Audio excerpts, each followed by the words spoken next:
finally অবশেষত মুখ্যমন্ত্ৰী আত্মনিৰ্ভৰশীল অভিযান 2.0 অৰ্থাৎ CMAA 2.0 কিন্তু ইম্পৰ্টেন্ট আপডেটটো আহি পৰিছে আৰু ইম্পৰ্টেন্ট আপডেটটো এইটোৱে হ'ল যে আপোনালোকে যেসকলে নেকি মুখ্যমন্ত্ৰী আত্মনিৰ্ভৰশীল অভিযানত আবেদন কৰিছিল সেইসকলক কিন্তু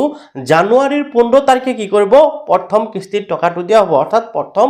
৭৫,০০০ ল'ৰা ছোৱালীক 1 লাখকৈ টকা প্ৰদান কৰিব আৰু এই বিষয়ে কিন্তু অসম চৰকাৰৰ তৰফৰ পৰা ইতিমধ্যে জনাই দিছে সো এতিয়া কথা হ'ল যে আসলতে যদি আপুনি আবেদন কৰিছে তেনে ক্ষেত্ৰত আপুনি এই যে টকা বহুত মানুহে যেটো আবেদন কৰিছে তাৰ পৰা মাত্ৰ ৭৫,০০০ মানুহক দিব বা ল'ৰা ছোৱালীক দিব এতিয়া আপুনি ৭৫,০০০ টকাটো লাভ কৰিব নাই হেয়া আপুনি কেনেকৈ নিশ্চিত হ'ব পাৰিব বা আপোনালোকে কেনেকৈ চেক কৰিব পাৰিব সেই বিষয়টো মই এতিয়া আপোনাক দেখাবলৈ চেষ্টা কৰিম তো মুখ্যমন্ত্ৰী আত্মনিৰ্ভৰশীল অভিযান 2.0 বাবে আপুনি যদি আবেদন কৰিছিল এতিয়া আপুনি এই টকাটো লাভ কৰিব নাই তাৰে কিমান পাৰ্সেন্ট গ্যাৰান্টি আছে বা আপোনালোকে কেনেকৈ বুজিব পাৰিব যে আপোনাৰ বাবে যোগ্য হয় নে নহয় হে আপোনালোকে কেনেকৈ চেক কৰিব পাৰিব প্ৰথমতে আপোনালোকে চিফ মিনিষ্টাৰ আত্মনিৰ্ভৰ অভিযান অসম অভিযান 2.0 যেটো অফিচিয়েল ওয়েবসাইট এতে আহিব লাগিব তো এতিয়া এই ওয়েবসাইটলৈ অহাৰ বাবে ভিডিওৰ ডেসক্ৰিপচনৰ লিংক আছে আপোনালোকে এই লিংকত ক্লিক কৰিলে কিন্তু আহিব পাৰিব যেনক এতিয়া এই ওয়েবসাইটত অহাৰ পিছত আপোনালোকে এইটো সাইডত দেখিব আছে সাইন আপ এণ্ড লগইন আপোনালোকে কি কৰিব লগইন অপচনত ক্লিক কৰিব আৰু আপোনাৰ ৰেজিষ্টাৰ মোবাইল নাম্বাৰ আৰু পাছৱৰ্ড দি অথবা যদি পাছৱৰ্ড পাহৰি গৈছে তেনে ক্ষেত্ৰত ওটিপি ক্লিক কৰি ওটিপি দি আপোনালোকে কি কৰিব ইয়াতে লগইন কৰিব তো মই লগইন কৰি দেখুৱাই আছো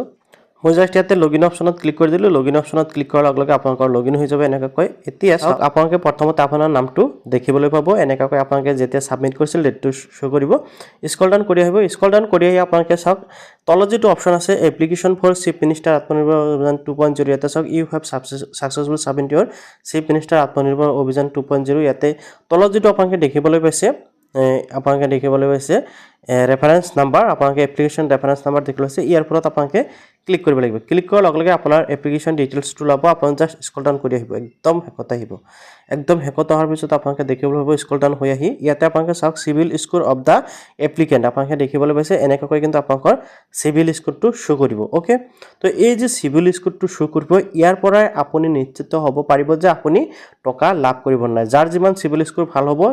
তেও হিমান টকা পোৱাৰ যোগ্য হ'ব এতিয়া কথা হ'ল যে আপুনি যাৰ সিভিল স্কোৰ নহয় ইয়াৰ পিছতো যেতেনেকা আপোনালোকে ইন্টাৰভিউ হৈছিল ইন্টাৰভিউটো কিছু কথা আছে যে মই আপোনালোকে যদি ভাল কৰিছিল তেনে ক্ষেত্ৰত আপোনালোকে নিশ্চয় লাভ কৰিব আৰু যদি কৰা তেনে ক্ষেত্ৰত আপুনি লাভ নকৰিব পাৰে ঠিক আছে সিভিল স্কোৰৰ লগতে আপোনাৰ ইন্টাৰভিউটো সঠিক হ'ব লাগিব এয়া আপোনালোকে সকলোৱে নিশ্চয় জানে যে আপোনালোকে টকাটো 15